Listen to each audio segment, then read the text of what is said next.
سيئات أعمالنا من يهده الله فلا مضل له ومن يضلل فلا هادي له ونشهد أن لا إله إلا الله وحده لا شريك له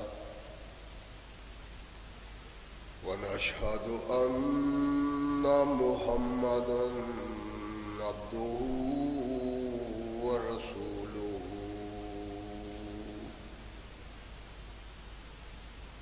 أما بعد فأحسن الحديث كتاب الله وخير الهدي هدي محمد صلى الله عليه وسلم وشر الأمور محدثاتها وكل محدثة بدعة وكل بدعة ضلالة وكل ضلالة في النار أما بعد فأعوذ بالله السميع العليم من الشيطان الرجيم من حمزه ونفخه ونفسه بسم الله الرحمن الرحيم يا أيها الذين آمنوا لا تتخذوا اليهود والنصارى أولياء بعضهم أولياء بعض ومن يتولهم منكم فإنه منهم إن الله لا يهدي القوم الظالمين صدق الله مولانا العظيم وصدق رسوله النبي الكريم ہر قسم کی حمد و ثنا تعریفات و توصیفات اس خالق و مالک کے لیے ہے جس نے اس ساری کائنات کو تخلیق دیا اور اس کی حسن و آبادی کے لیے حضرت انسان کو تخلیق فرمایا۔ کروڑوں درود و سلام اس ہستی اقدس و مقدس پہ کہ جس کا نام نامی اسم گرامی ہے محمد۔ لاکھوں رحمتیں ان نفوس قدسیہ پہ کہ جنہوں نے سرور کائنات علیہ الصلاۃ والسلام سے اس ضابطۂ حیات کو وصول کیا اور اس کو ہم تک پہنچانے کے لیے اپنا تن من دھن قربان کر دیا۔ اللہ کی یہ بہت بڑی کرم نوازی ہے کہ اس نے اس ضابطۂ حیات کو ہم تک پہنچانے کے لیے ایسے مضبوط ذرائع اور اسباب استعمال فرمائے کہ ان کی موجودگی میں ہم ببانگ دہل کہہ سکتے ہیں کہ یہ ضابطۂ حیات جو آج قرآن کی صورت میں ہمارے ہاتھوں میں موجود ہے، یہ وہی ضابطۂ حیات ہے جو آج سے کم و بیش 1450 سال پہلے نبی کائنات رسول ثقلین حضرت محمد رسول اللہ صلی اللہ علیہ وآلہ وسلم پہ انسانوں کی رشد و ہدایت کے لیے نازل ہوا۔ اللہ کی اس کرم نوازی پہ ہم جس قدر بھی اس کا شکریہ ادا کریں، کما حق کا ہو اس کا شکریہ ادا نہیں ہوتا، اس لیے کہ یہ ضابطۂ حیات وہ دستور المتقی ہے کہ اگر انسان اس سے تعلق پیدا کر لے تو یہ قرآن اس کی دنیاوی زندگی میں ایک عظیم انقلاب پیدا کر دیتا ہے، اور اگر اس کو اپنے جسم و روح پہ جاری و طاری کر لیا جائے تو یہی وہ ضابطۂ حیات ہے جو انسان کو دنیا کے ساتھ ساتھ عقبہ کی کامیابی کی ضمانت بھی دیتا ہے۔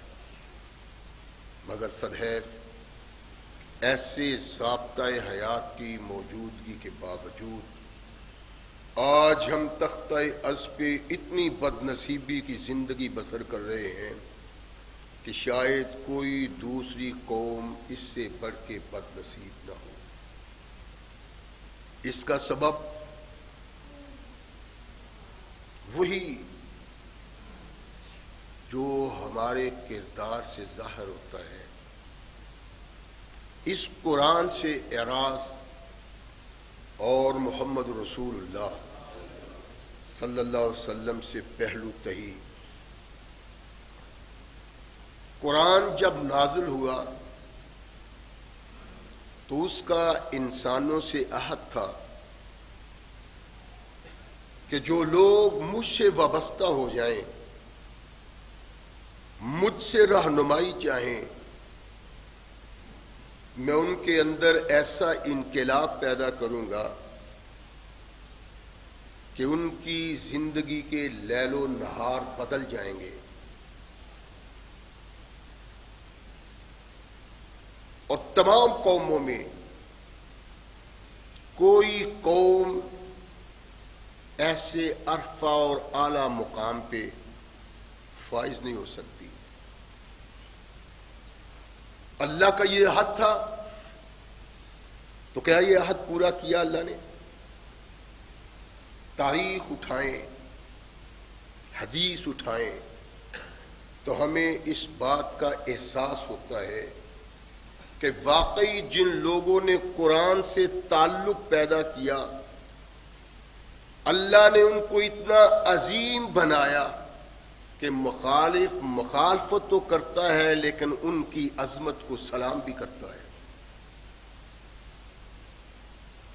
رحمت کائنات محمد رسول اللہ صلی اللہ علیہ وسلم نے لوگوں کو توحید کی دعوت دی،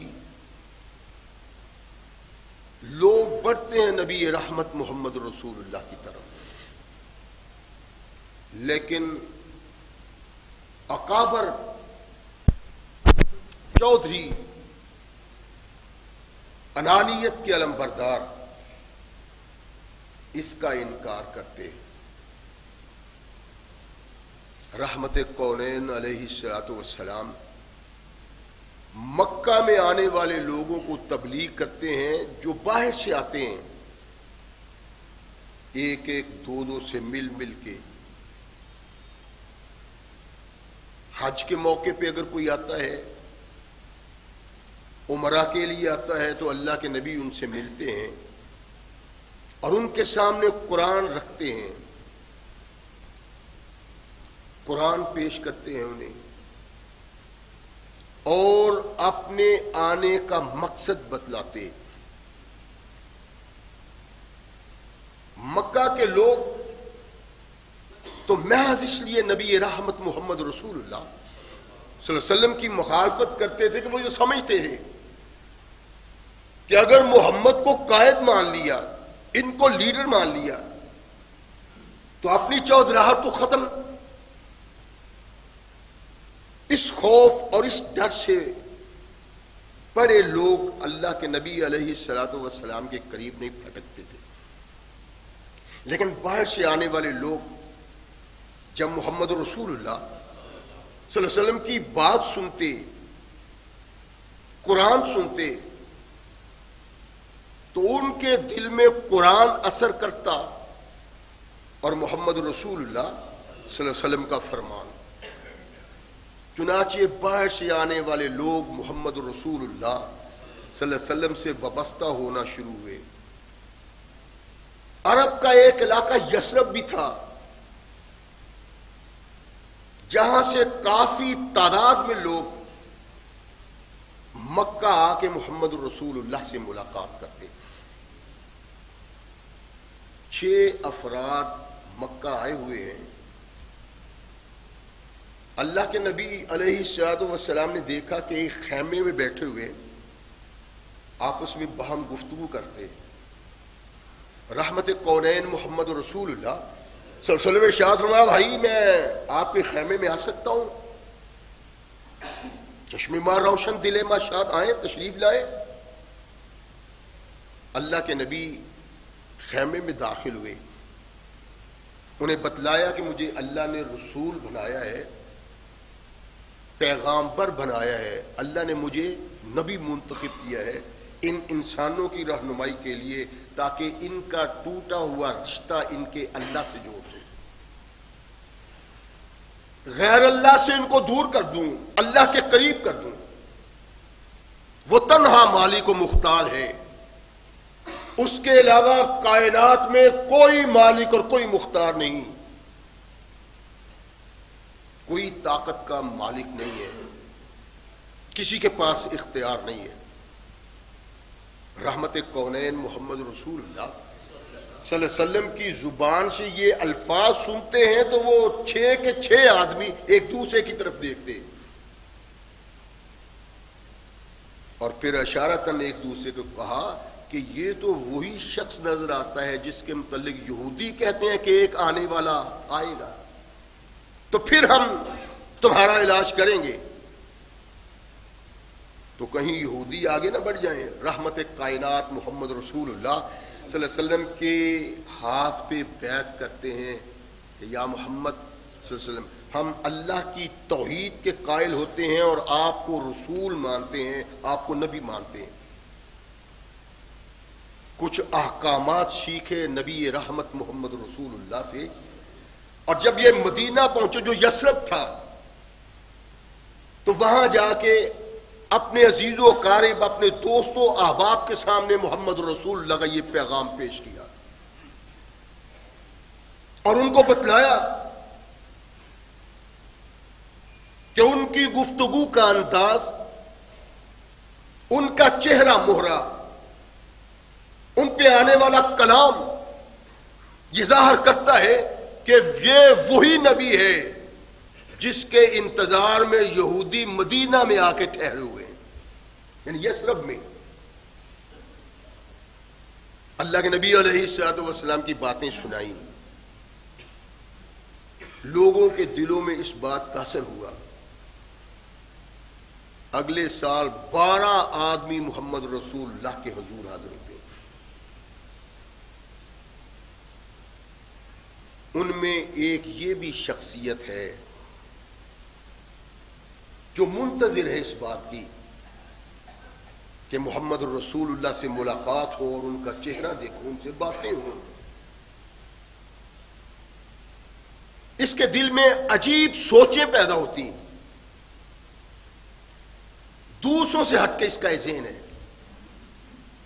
کائنات کے آقا محمد رسول اللہ صلی اللہ علیہ وسلم کو دیکھا، چند لمحات باتیں ہوئی، دل پہ اثر ہوا۔ اللہ کے نبی علیہ الصلوۃ والسلام کے ہاتھ پہ توحید کی بیعت کی، لیکن وہ انقلابی تصور ابھی تک پیدا نہیں ہوا جو سوچ اس کے اندر تھی، جو فکر ان کے اندر تھی۔ لیکن ملاقات یوں ہوتی تھی کہ کہیں اس ملاقات کو مکہ کے لوگ نہ دیکھ لیں، وہ نہ جان لیں، اس کا نقصان آنے والوں کو ہوگا۔ چھپ چھپ کے اللہ کے نبی محمد رسول اللہ سے باتیں ہوتی، یہ اللہ کے نبی علیہ الصلوۃ والسلام کی بیعت کر کے واپس چلے جاتے ہیں۔ لوگوں میں اس بات کا چرچا ہوتا ہے لوگ اسلام کی طرف قائل ہوتے ہیں، مائل ہوتے ہیں، رحمت کائنات محمد رسول اللہ صلی اللہ علیہ وسلم کی تعلیم ایسی تھی، قرآن وہ تھا جو اللہ کا کلام تھا، اور جن کے سامنے پیش کیا جاتا تھا وہ عرب تھے، اس کو اس کلام کا احساس ضرور تھا، لیکن چھپ چھپ کے ابھی اللہ لالان ببانگے دوہل بات نہیں ہوتی۔ پھر کچھ لوگ تیار ہوئے کہ ہم بھی محمد رسول اللہ صلی اللہ علیہ وسلم کا دیدار کرتے ہیں۔ 75 افراد مدینہ سے مکہ پہنچتے ہیں، ان کے علاوہ بھی ہیں کچھ کافر جو نبی رحمت محمد رسول اللہ کو نہ تو جانتے ہیں نہ ان کا کوئی تعلق ہے۔ اللہ کے نبی کے پاس پہنچے، اب وقت ملتا ہے بات کرنے کا۔ ثقلین کے تاجدار محمد رسول اللہ صلی اللہ علیہ وسلم نے بتوں کی حیثیت ان کے سامنے بیان کی اور اللہ کی شخصیت۔ جب ایک مالک خالق کی بات کی، اس کے مقابلے میں ان لوگوں کی جو ہے تو معبود لیکن انسان نے اپنے ہاتھوں سے گھڑے ہوئے ہیں، ان کی برائی، ان کی بے عملی، ان کا وجود کردار سے خالی۔ بھائی سوچنے والی بات ہے، سوچو تو صحیح، یہ پتھر ہیں، کیا کر سکتے ہیں؟ نہ یہ بولتے ہیں، نہ یہ سنتے ہیں، نہ یہ دیکھتے ہیں، آخر کس بنا پہ ان کو اپنا معبود بنائے بیٹھے ہو؟ اللہ سے بغاوت، اللہ کی توحید کو پس پوش ڈالنا تمہاری عاقبت کی تباہی کا سبب بن جائے گا۔ اگر تم میری آواز پہ لبیک کہو، میرا پیغام لے کے آگے بڑھو، میں ایسی جنت کی تمہیں خوشخبری دیتا ہوں جس کو کسی انسان کی آنکھ نے دیکھا ہی نہیں ہے۔ لیکن اگر تم نے اس سے اعراض کیا، پہلو تہی کی، اسی کفر و شرک میں مبتلا رہے، تو پھر اس جہنم میں ڈال دیے جاؤ گے جس جہنم کا انسان آج تصور بھی نہیں کر سکتا۔ اس لیے میں تمہیں سمجھاتا ہوں، بتلاتا ہوں، میرے ساتھ چلو، اس پیغام کو لے کے جو اللہ نے مجھ پہ نازل کیا ہے انسانوں تک پہنچانے کے لیے میرے معین بنو۔ اگر تم قرآن کو لے کے آگے بڑھو گے، رحمان تمہارے سامنے جنت پیش کرتا ہے۔ مدینہ آئے، اب کا اس کا انداز ہی کچھ دوسرا ہے۔ پہلے تو وہ انداز نہ تھا، لیکن آج آتے ہی سب سے پہلے اپنی ماں کو مخاطب کیا کہ اماں، تو نے میرے ساتھ جو شفقت کی ہے، جو محبت اور پیار کیا ہے، جس طرح میری نگہداشت اور پرورش کر کے مجھے جوان کیا ہے، میرا دل نہیں چاہتا ماں کہ ان آنکھوں سے تجھے جہنم کی آگ میں جلتا ہوا دے۔ غور فرمائیں، میں نے اس کیا ہے نا، صحابہ کا سلسلہ جو ہم نے شروع کیا ہے، اس کا مقصود صرف کہانیاں سننا نہیں، بلکہ دیکھنا ہے کہ مسلمان کس کو کہتے ہیں، اور جب یہ قافلہ آگے بڑھا، کائنات کی کوئی طاقت اس کے سامنے ٹھہر نہ سکی، تو اس کا سبب کیا تھا؟ کیوں نہ ٹھہر سکی؟ اس لیے کہ ان لوگوں کے دل میں قرآن سما گیا تھا اور محمد کا فرمان سما گیا، اس کے علاوہ کچھ نہیں۔ سب کچھ پس پش ڈالا، ان کے سامنے یا اللہ تھا یا اللہ کا محبوب محمد صلی اللہ علیہ وسلم۔ ماں، میں یہ چاہتا ہوں کہ سب سے پہلے جس فرد کو جہنم کی آگ سے محفوظ کرنے کی جد و جہد کروں، کوشش کروں، اور میری کوشش برابر ہو، وہ میری ماں کی شخصیت ہونی چاہیے۔ تو بہت عظیم انسان ہے۔ ماں کو قرآن سنایا، رحمت کائنات محمد رسول اللہ صلی اللہ علیہ وسلم کا کلام سنایا اور کہا ماں یہ تو اس کا کلام ہے، اگر ان آنکھوں سے انسان اس شخصیت کو دیکھ لے تو اس کے سامنے سے اٹھ ہی نہیں سکتا۔ ایسا انسان اللہ نے ہمارے لیے بطور نبی اور رسول منتخب کیا ہے۔ تو ماں اس بات پہ ایمان لے آؤ۔ ماں کو واعظ کیا، قبیلے کے لوگوں کو سمجھایا۔ ایک حلیف قبیلہ تھا جس میں ایک اثر رکھنے والا شخص کعب بن عجرہ تھا، ان کا دوست تھا۔ اس کے گھر گئے، جاتے ہی اس بت کو پاش پاش کر دیے، جو بڑا بت اپنے گھر میں رکھا ہوا تھا اس نے۔ او بھاتا یہ کیا کر رہے ہو؟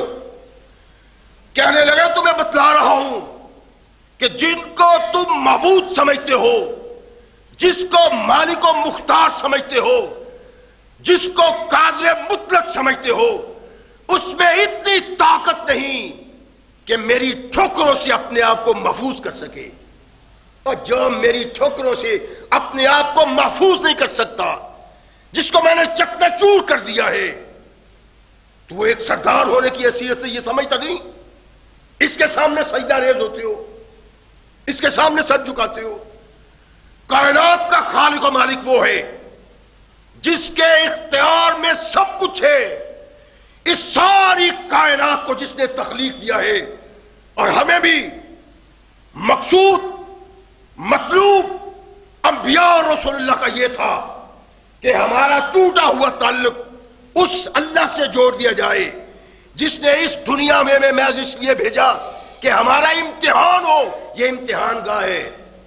کعب اگر یہاں ناکام چلے گئے پھر ہمیشہ اس جہنم میں جلا جائے گا جس کو آپ نے الفاظ اور بیان سے آدمی بیان نہیں کر سکتا۔ رک جاؤ تم میرے دوست ہو۔ واعظ و تبلیغ کیا، لیکن اللہ کے نبی محمد رسول اللہ صلی اللہ علیہ وسلم سے عقیدت اپنی جگہ بھی۔ بار بار دل چاہتا کہ آقا ایک کائنات کا چہرہ دیکھو۔ اللہ کے نبی سے ہاتھ دیا تھا کہ آقا مدینہ تشریف لائیں، ہم آپ کی خدمت کریں، آپ کے ساتھ دین کو لے کے آگے بڑھیں۔ اب تک سب کچھ پیچھے، محمد کا دین آگے صلی اللہ علیہ وسلم تشریف نہیں لاتے۔ یہ اتنا محبت کرتا ہے، اتنا پیار کرتا ہے محمد رسول اللہ سے کہ اللہ کے نبی آئے نہیں، مکہ جاتا ہے ملنے کے لیے، محمد رسول اللہ کا دیدار کرنے کے لیے۔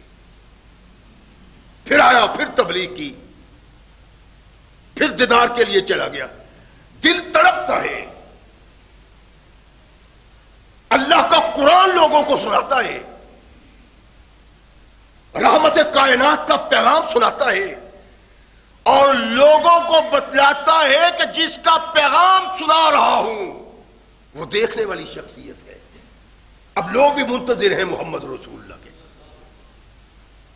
ان کے دلوں میں، ان کے دماغوں میں ایسی سوچ پیدا کر دی ہے کہ جو ایمان نہیں لاتا وہ بھی انتظار میں ہے کہ وہ محمد ہیں کیا صلی اللہ علیہ وسلم۔ 2 دفعہ مدینے گئے تھوڑے عرصہ میں، مکے اللہ کے نبی محمد رسول اللہ کا دیدار کرنے کے لیے۔ اتنی محبت ہی دل میں جان گھسی، اور یہ بتلایا کہ جو اللہ کہتا ہے نا کہ آمنو کما آمن الناس، تو اس کا مطلب یہ ہے تمہارے دل میں ایمان کے وہ ہونے چاہیے جو محمد کے صحابہ میں تھے۔ اگر وہ بے چینی نہیں، اگر وہ بے سکونی نہیں، اگر وہ تڑپ نہیں محمد کے لیے تو تمہارے ایمان کی کوئی گنجائش نہیں اللہ کے نزدیک۔ رحمت کائنات محمد رسول اللہ صلی اللہ علیہ وسلم مدینہ تشریف لائے، جو یثرب سے مدینہ بنا، آقا کائنات نے وہاں مدینہ کے باسیوں اور مہاجروں میں بھائی چارہ پیدا کیا۔ اس کے لیے اس سے اچھا کوئی وقت نہیں تھا جو اب شروع ہوا ہے۔ اپنی زندگی کا زیادہ وقت محمد رسول اللہ کی خدمت میں، قرآن کی تعلیم، نبی کائنات محمد رسول اللہ صلی اللہ علیہ وسلم کا واس، اس بات کو پانے کی کوشش کہ اس دنیا کو نہیں اپنی آخرت کو بہتر کیوں کر بنایا جا سکتا ہے۔ اور جو دامن مصطفیٰ سے وابستہ ہوئے، ان کا ایمان کچھ اور تھا۔ جو ثقلین کے تاجدار محمد رسول اللہ صلی اللہ علیہ وسلم کے سامنے زانوئے تلمس طے کرتے تھے، آج ہماری زندگی کے لہر اللہ کے نبی کے صحابہ رحمت کائنات محمد رسول اللہ صلی اللہ علیہ وسلم کے قدموں میں بیٹھے رہا کرتے تھے، اور ان میں کچھ ایسے لوگ تھے جو اپنا سارا وقت محمد رسول اللہ کے پاس گزارتے۔ عبادہ انہی میں سے تھا۔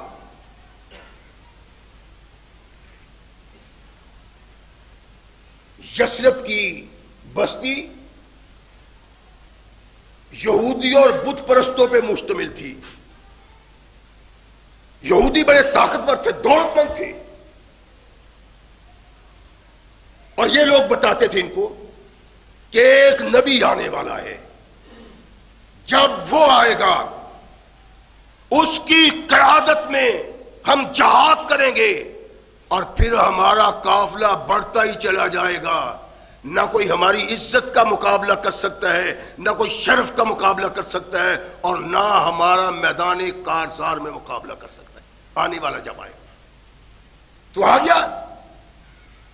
یہ نہیں، کیوں کہ یہ بنی اسماعیل سے ہے، ہم تو جس نبی کے منتظر ہیں وہ بنی اسرائیل سے آئے گا۔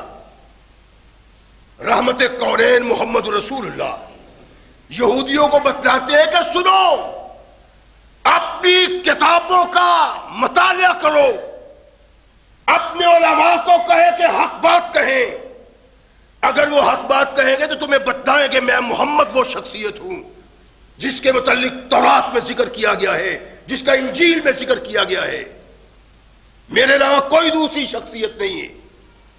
لیکن یہودی مانتے نہیں، اختلاف ہے۔ رحمت کائنات محمد رسول اللہ صلی اللہ علیہ وسلم پہ اعتراضات ہیں، نکتہ چینیاں ہیں۔ کونین کے آقا محمد رسول اللہ صلی اللہ علیہ وسلم کے صحابہ پہ اعتراضات کیے جاتے ہیں۔ اللہ کے نبی ارشاد فرماتے ہیں کہ ان باتوں سے رک جاؤ، تمہارا اور ہمارا امن کا حد ہے، یہ حد کے خلاف ہے۔ تمام یہودی قبائل میں بنو قینقاع سب سے طاقتور تھے، افراد کے لحاظ سے، دولت کے لحاظ سے، اسلحہ کے لحاظ سے، اور فنون جنگ کے لحاظ سے۔ ایک دفعہ مسلمانوں کی کسی عورت کو مذاق کر دیا،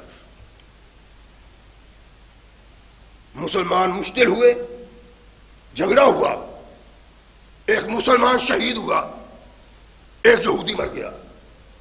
اللہ کے نبی نے کہا تمہیں جس بات کا بار بار کہہ رہا ہوں اس کو تم سوچتے نہیں ہو، عہد شکنی کرتے ہو، عہد شکنی کی جو سزا ہے اس کا تمہیں علم ہے؟ کہنے لگے محمد بڑھ کے مارتا ہے صلی اللہ علیہ وسلم۔ یہ مکہ کے لوگوں کو ایک آدھ میدان میں شکست دے کے سمجھتا ہے کہ میرے سامنے کوئی کھڑا نہیں ہو سکتا، جب ہمارے سامنے آئے گا تو پتہ چل جائے گا۔ یہ کون ہے؟ جن کے عرب میں مدینہ میں حلیف ہیں اور بڑا یہ طاقتور قبیلہ ہے عبادہ کا، عبادہ کے حلیف ہیں. یہودیوں کا اس طرز انداز کو دیکھا تو اللہ نے قرآن میں بھی یا ایھا الذین آمنوا لا تتخذوا اليہود والنصارى اولیاء. مسلمانوں تمہیں اس بات کا حکم دیا جاتا ہے کہ یہود و نصارہ کو دوست نہ بناؤ. بعضهم اولیاء بعض، یہ ایک دوسرے کے دوست ہیں. جو ان کو دوست بنائے گا وہ مسلمان شمار نہیں کیا جائے گا بلکہ یہودی اور عیسائی شمار کیا جائے گا. الفاظ پہ غور کریں گا. قرآن آیا،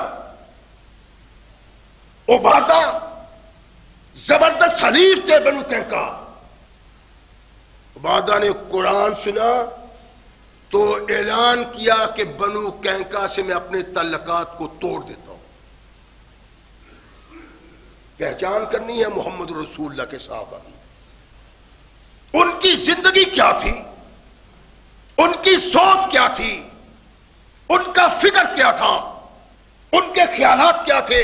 آسمان سے قرآن آتا ہے، اپنے دیرینہ دوست، اپنے پرانے دوست، اپنے جگری دوستوں کو پاک نوک کر کے ٹھکرا دیتا ہے کہ جاؤ تمہارے ساتھ میرا کوئی تعلق نہیں، اس لیے کہ میرے محمد نے کہا ان کے ساتھ ان کی طاقت.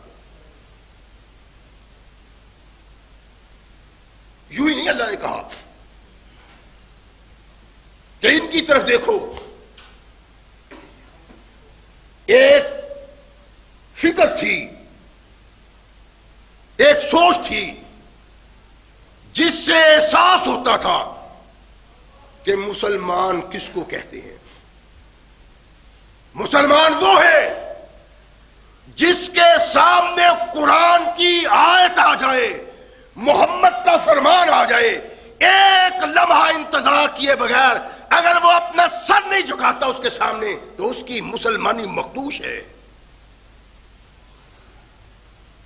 کیوں اللہ کے نبی نے اپنے صحابہ کا ذکر کرتے ہوئے اس مقام پہ لا کھڑا کیا کہ وہ انسان مومن ہے جس کی زندگی ویسے ہے جیسی میرے صحابہ کی زندگی ہے.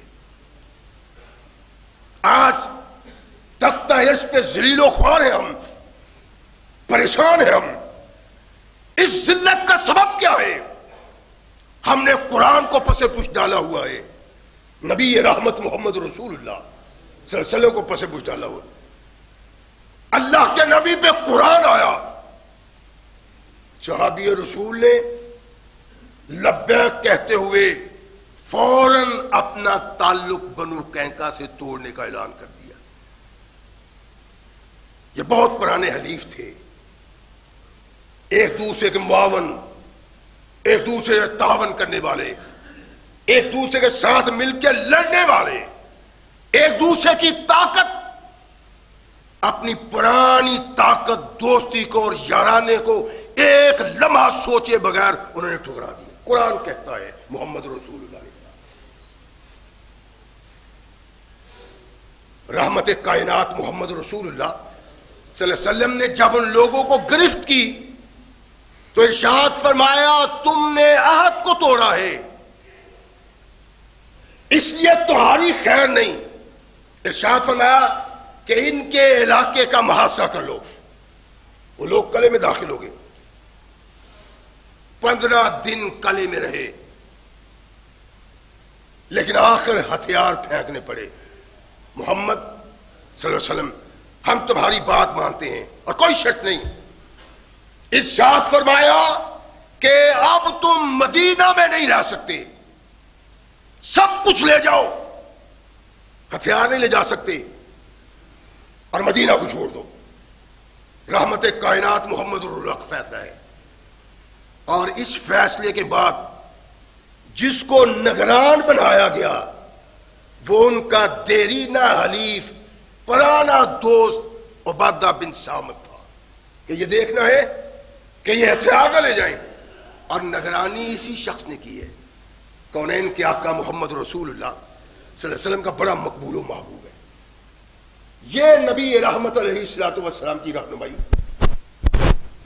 یہ ان کو درس، یا ان کی تعلیم یا ان کی رہنمائی، یہ زانو تلمس طے کرنے والے امتحان ہے۔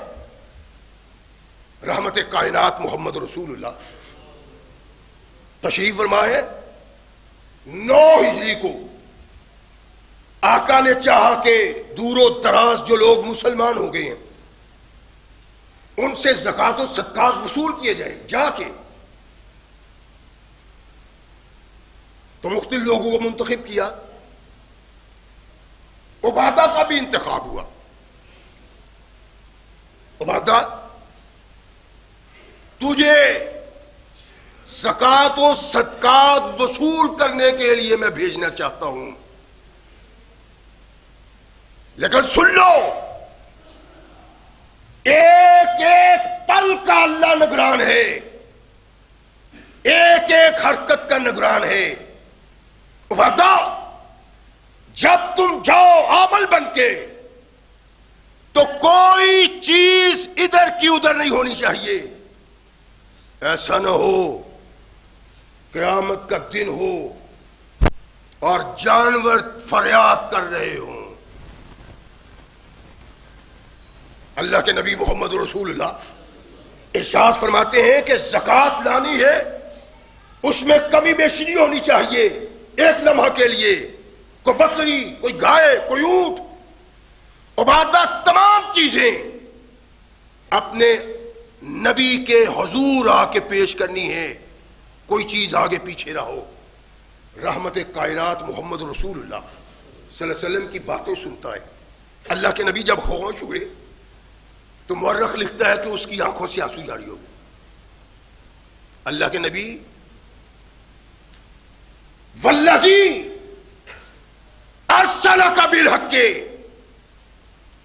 اللہ کے نبی آپ جو بات کر رہے ہیں تھوڑی سی کمی بیشی کی بنیاد پہ میری عاقبت کی تباہی، جنت کا جہنم میں بدل جانا، میرے آقا مجھے اس ذات کی قسم جس نے آپ کو حق کے ساتھ بھیجا ہے، میں 2 آدمیوں پہ عمل بننے کے لیے تیار نہیں۔ یہ خوف ہے دل میں کہ قیامت کو حساب دینا ہے، اللہ کے حضور جواب دینا اپنی زندگی کا۔ اللہ کے نبی اپنی زندگی کا اللہ کو جواب دے سکوں، یہ بہت بڑی بات ہے۔ میں ان چیزوں کا کیسے جواب دوں گا؟ اللہ کے نبی میں عامل بننا نہیں چاہتا۔ کیوں؟ کبھی آپ نے غور کیا ہے؟ اور صحابہ کیوں اس مقام پہ تھے؟ ان کے دل میں رب کا خوف تھا، وہ ایک لمحہ کے لیے عاقبت علاوہ کچھ نہیں سوچتے تھے۔ اور ہم، ہمارے سامنے دنیا ہی ہے، اپنے ملک میں آپ دیکھ لیں کیا خلفشار بپا ہے۔ کس کے لیے؟ حکومت کے لیے، چودراہٹ کے لیے، لیاقت کے لیے۔ اللہ کے نبی کا صحابی کہتا ہے کہ 2 انسانوں پہ حکومت میں کرنے کے لیے تیار نہیں ہوں کہ اس کا مجھے حساب قیامت کو دینا ہے۔ تو ہم کیا زندگی بسر کر رہے ہیں؟ مار دھاڑ ہے، سیاست چل رہی ہے، چھینا جھپٹی، خوف خدائی دل میں نہیں، ایک دوسرے کی ماں بہنوں بیٹیوں کے عزت کو اچھالا جا رہا، کوئی سوچتا نہیں۔ تو اس کا سبب کیا ہے؟ اس کا سبب حکومت حاصل کرنا، قیادت، لیڈری۔ اگر تیرے دل میں اللہ کا خوف ہو تو کبھی تو سوچ بھی نہیں سکتا، اس لیے کہ صحابی رسول جس کو اللہ کے نبی نے کہا کہ مرنے کے بعد تمہارے لیے جنت کھول دی جاتی ہے، وہ جنت کا وارث، وہ جنت کا مالک اگر سنتا ہے کہ مجھے عمل مقرر کیا جاتا ہے، روتا ہے، کہتا ہے اللہ کے نبی اس ذات کی قسم جس نے آپ کو حق کے ساتھ بھیجا ہے، میں 2 انسانوں پہ عمل بننے کے لیے تیار نہیں۔ تو یہاں کیا ہو رہا ہے؟ کوہرام بپا ہے، مار دھاڑ ہے، گالی گلوچ ہے، اور کرتے کیوں ہو؟ حکومت لینے کے لیے، نواز شریف اینڈ کمپنی کیا کر رہے ہیں؟ حکومت کی توقع کے لیے. پیپلز پارٹی کیا کر رہی ہے؟ حکومت کی توقع کے لیے. اور برسر اقتدار طبقہ جو کردار ادا کرے وہ اس کا سبب کیا ہے؟ حکومت.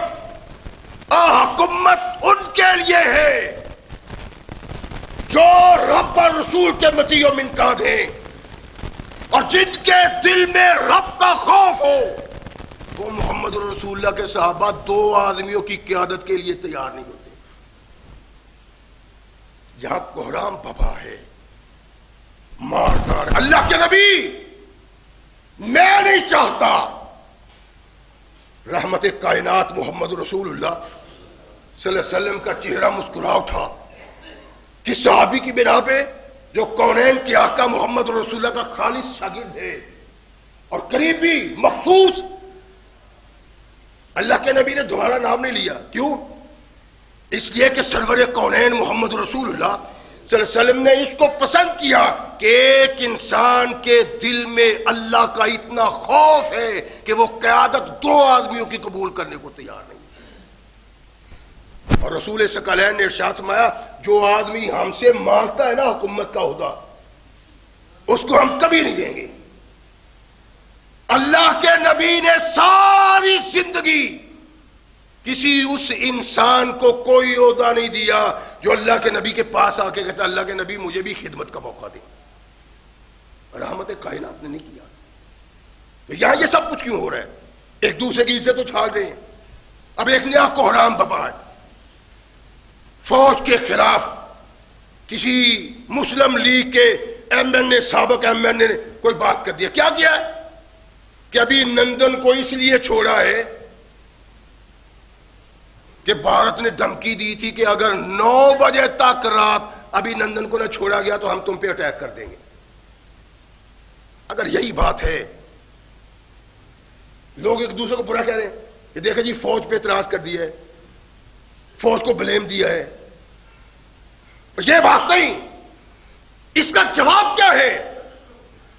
اگر یہ بات یوں ہی ہے تو کائنات کی انتہا درجے کی بد نصیبی ہے.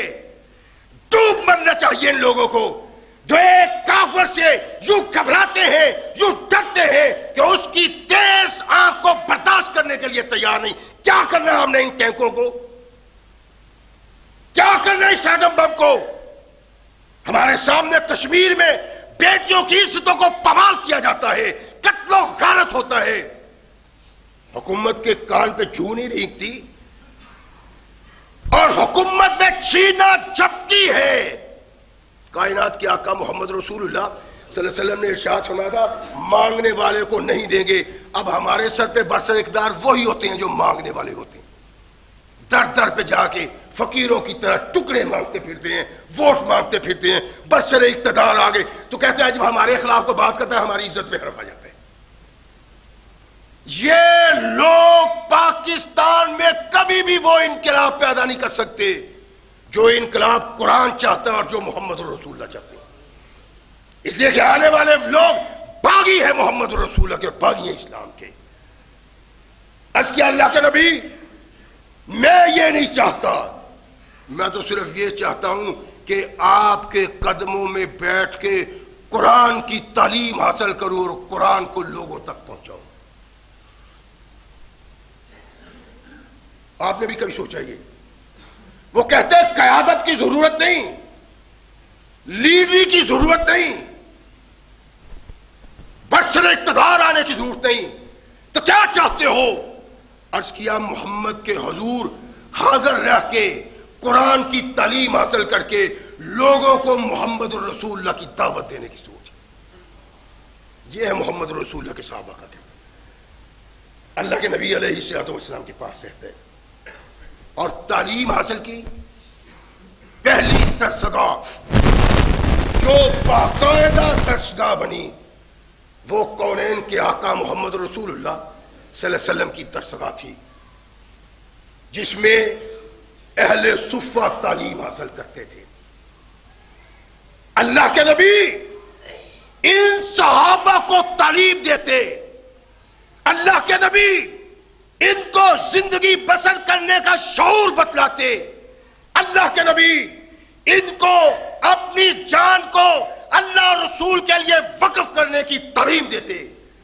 تنہا محمد رسول اللہ۔ اور اگر اللہ کے نبی نے کسی دوسرے کو اس قابل سمجھا تو وہ محمد رسول اللہ کا یہی غلام تھا، عبادہ بن صامت۔ کیوں؟ اس لیے کہ محمد رسول اللہ سے تعلیم حاصل کی تھی، نبی رحمت علیہ السلام سے جو سیکھا، عرض کیا تھا وہ چاہتا ہوں پھیلانا۔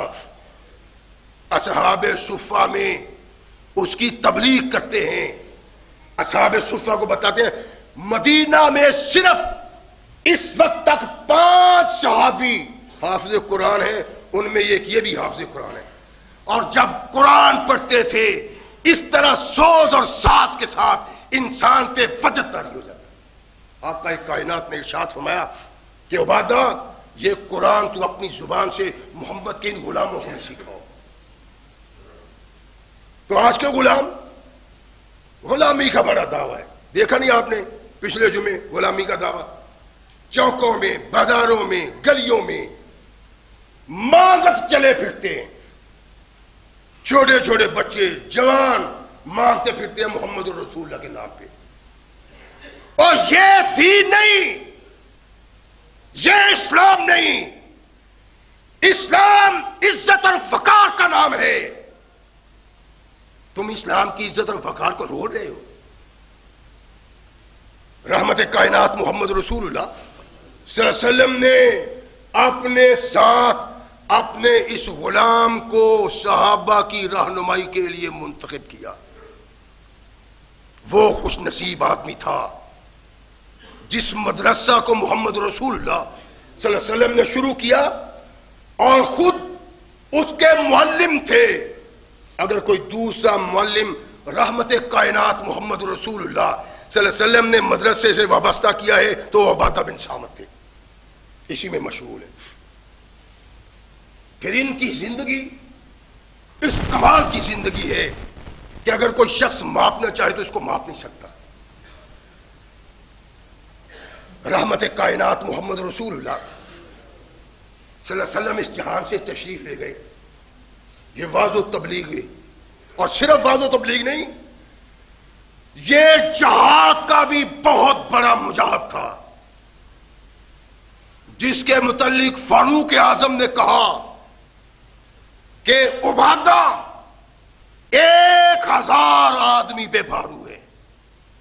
رحمت کائنات محمد رسول اللہ صلی اللہ علیہ وسلم قرآن کی تعلیم سیکھنے والا، اللہ کے نبی محمد رسول اللہ سے آداب سیکھنے والا، صرف مدرس نہیں ہے، درس دینے والا، واعظ کرنے والا نہیں، بلکہ ایک مجاہد ہے، جہاد کرنے والا، جو اللہ کے دین کی تبلیغ بھی کرتا ہے اور قرآن کے نفاذ کے لیے تلوار بھی چلاتا ہے۔ یہ نہیں اللہ نے کہا ہے آمنوا کما آمن الناس۔ کیا تھے وہ لوگ؟ اللہ کے نبی علیہ السلام کا تیار کیا ہوا ایسا مبلغ جس نے کہا آقا میں دنیا کی قیادت نہیں چاہتا، سیادت نہیں چاہتا، آپ مجھے دینا چاہتے ہیں، میں معذرت کرتا ہوں۔ سبب کیا ہے؟ کیا چاہتے ہو؟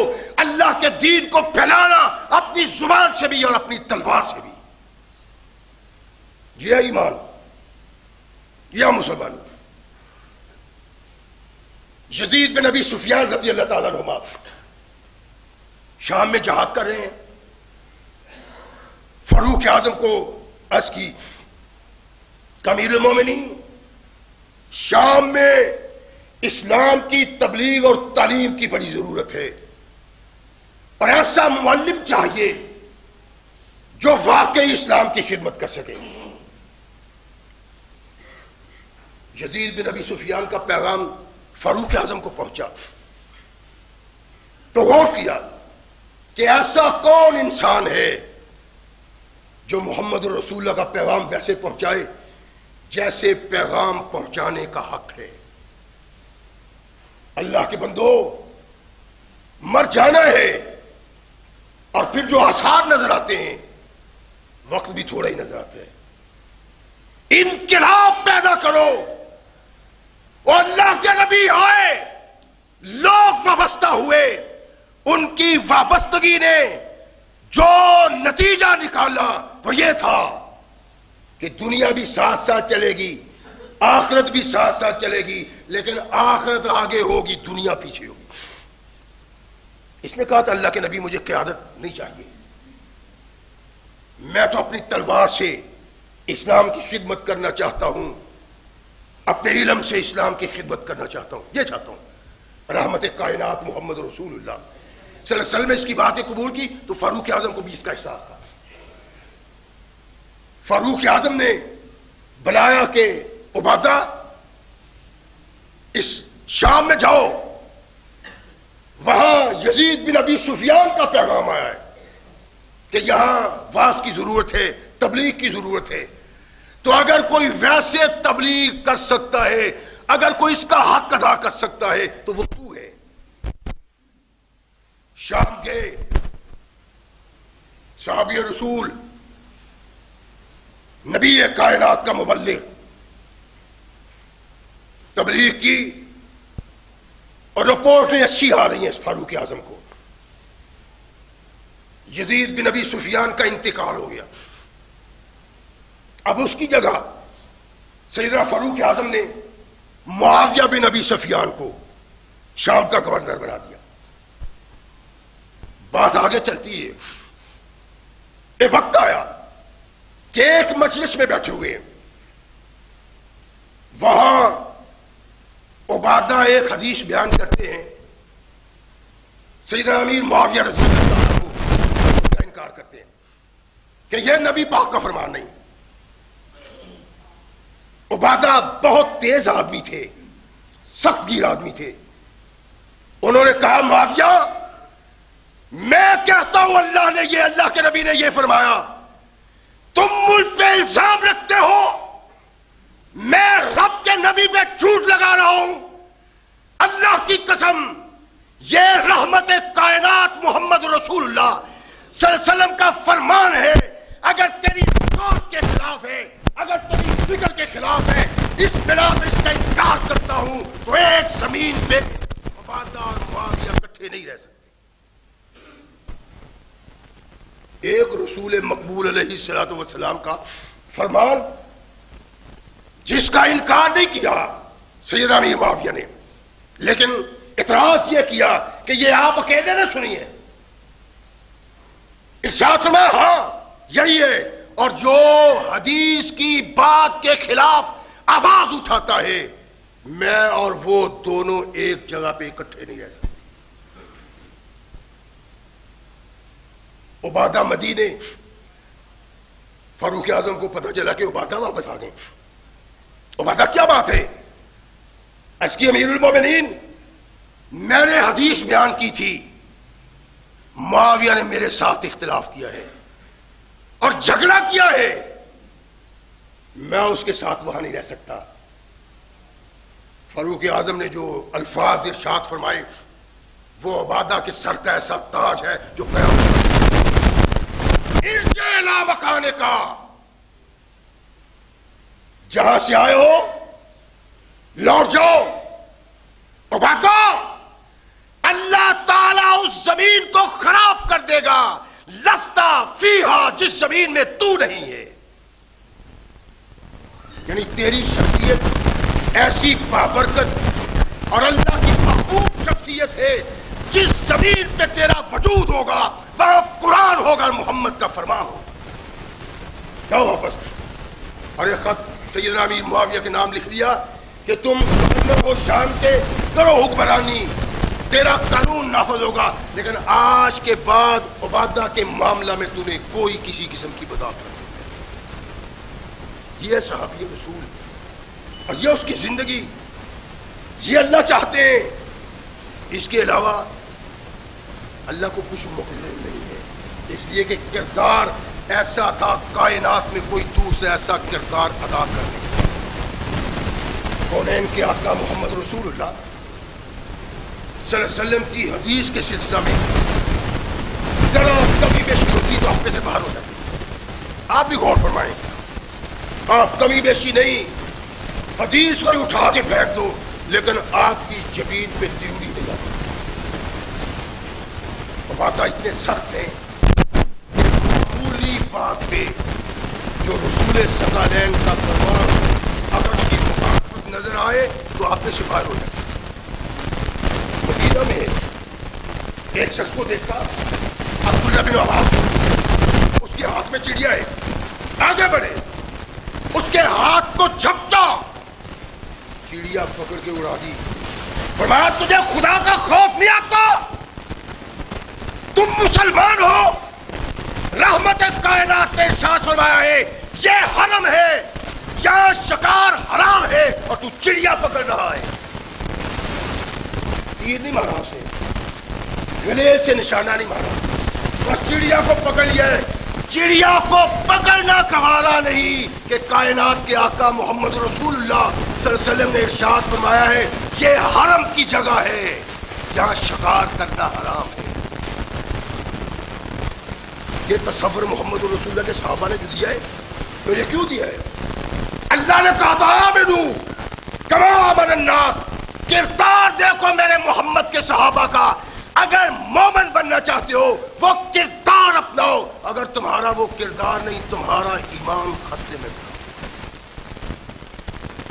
سوچنے ابھی ہمارے سامنے قرآن کی، نبی کائنات محمد رسول اللہ کے فرمان کی توہین ہوتی ہے، کوئی اس تک کرنے کو تیار نہیں، کوئی روکنے کو نہیں، نفرت کرنے کو تیار نہیں. یہ کوئی اسلام نہیں ہے.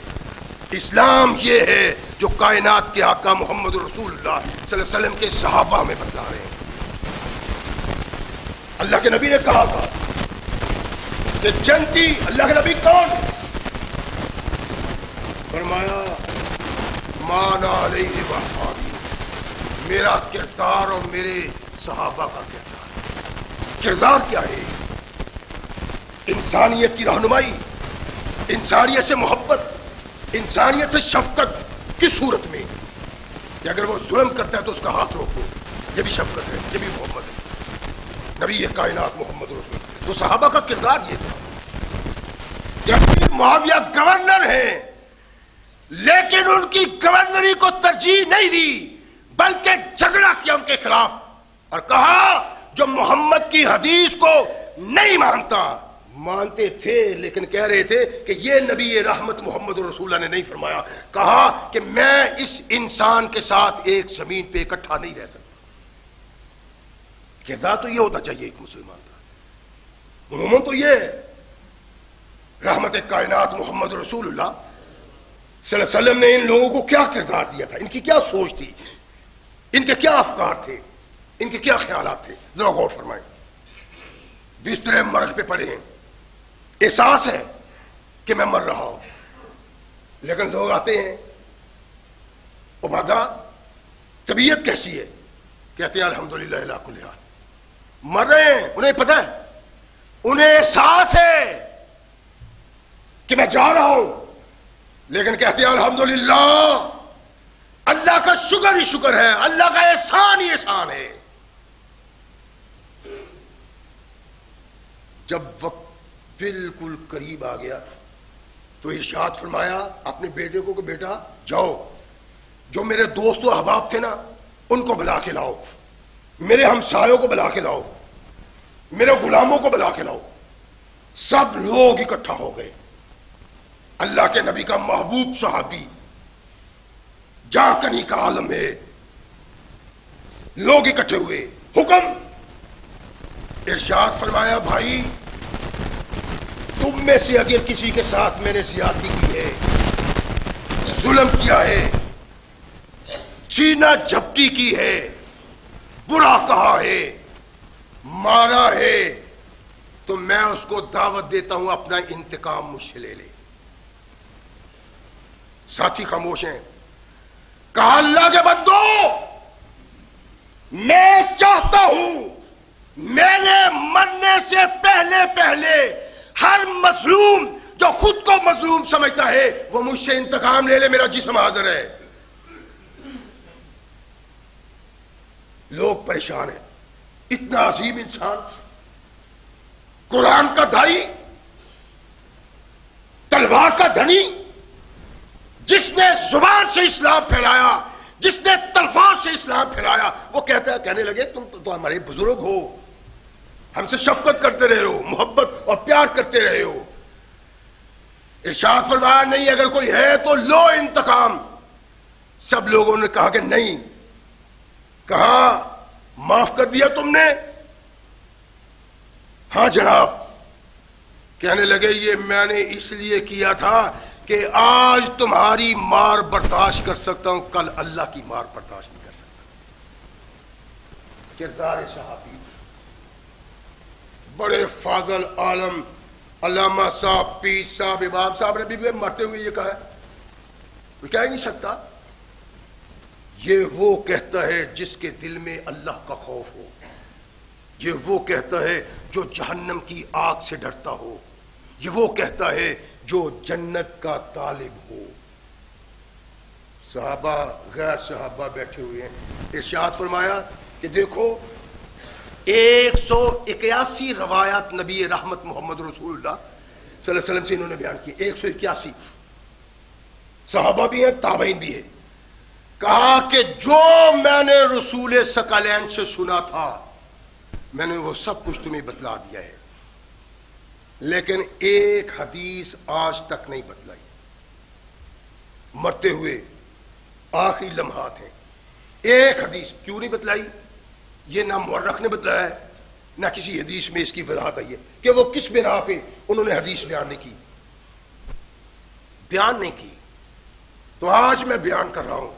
سنو، کونین کے آقا محمد رسول اللہ صلی اللہ علیہ وسلم کی وہ حدیث جو آج تک میں نے بیان نہیں کی.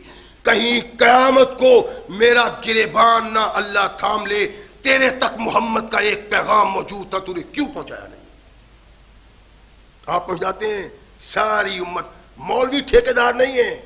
جب سے ہم نے مولویوں کے سر پہ یہ تاج رکھا ہے نا، جناب مولانا صاحب یہ آپ ہی آپ ہیں، ان کا بیڑا غرق ہو گیا ہے. اللہ کے نبی علیہ الصلوۃ والسلام نے ارشاد فرمایا کہ جس آدمی تک میرا پیغام پہنچتا ہے آگے پہنچانا اس کی ذمہ داری ہے. آپ سب بیٹھے ہوئے، آپ کی ذمہ داری ہے. قیامت کو پوچھے جائیں گے آپ. مولوی کی ذمہ داری نہیں ہے، یہ کوئی ٹھیکیدار نہیں ہے. اس کو تو خراب کر دیا ہم لوگوں نے. کہا مجھے ڈر ہے قیامت کو اللہ مجھے پوچھے کہ تیرے پاس ایک پیغام موجود تھا، تو نے کیوں چھپائے رکھا؟